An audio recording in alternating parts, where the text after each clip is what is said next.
students. Today we are going to see a case study on autocorrelation in time series data. So what do I mean by autocorrelation? So autocorrelation means it is a correlation of variable with itself over some period of time. So here we are going to consider a real life situation. So the situation is a company records daily sales for 5 days. So 5 days record is given. So here day 1 to day 5 is given and the sales for those days are given as 100, 110, 120, 130 and 125. So for this data we are going to find the autocorrelation in time series data. Let us see the problem. Check whether the today's sales depend on the yesterday's date. The concept uses a lag on autocorrelation which compares the current value with the previous value. The formula is R is equal to summation of x1 minus x into xt minus 1 minus x divided by summation of xt minus x whole power the whole square. So we talk about a norm on autocorrelation.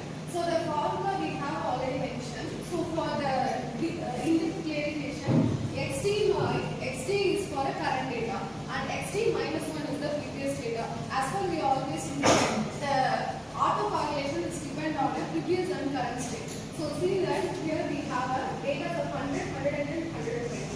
The sales always is getting bigger because this company always have a profit. So see 100, 110 because it's have 100 in one day and 100 in the second day. So the current values depend on the previous one. That's why it's an auto correlation exists. So the observation of this sales are increasing gradually. As I already explained, 100, 110, 120, 25 is getting increment only. That's what they mentioned here. And each day depends on previous day.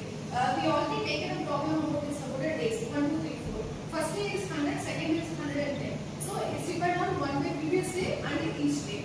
So positive correlation is exists. That's why we're using that formula. And so there is a strong relationship between past and present value. This is the main reason why we take an auto correction and also positive auto correlation is present because previous is depend on current data. So sales follows on trend pattern. As I stated, see there is a pattern about increment only because this is a company always in a profit side. So 100, 110, 120, 30, 25. It's all depend on the previous data. That's what I also mentioned here. So future sales can be predicted using past data. So when we using this formula, the most common is we have already mentioned xt minus 1. That's the previous data. That's what we have mentioned here. So autocorrelation is where it's used. So commonly, what's the basic concept? We take the data from previous and compare it with today data. So it's mostly used very suitable for stock market prediction. Stock market very commonly we know. It's only getting increment on previous day, maybe get the decrement on previous day. So most concept is worked on stock market prediction and weather forecasting. We already know just commonly what we do. Let's check what the weather is depend on. Yesterday maybe it be sun, today it may be cold.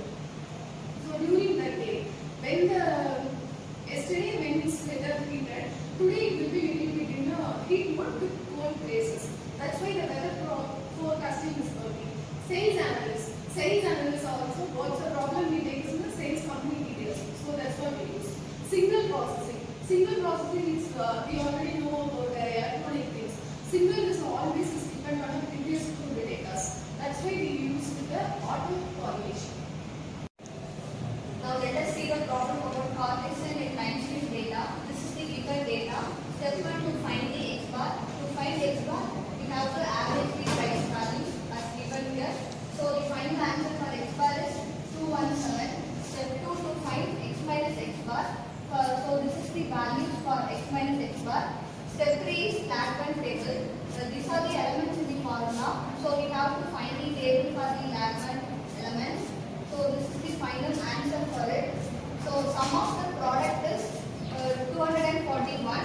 So the final answer for the case study about correlation coefficient is R equal to 241 by 580. So the final approximate answer is 0.41. It satisfies the condition.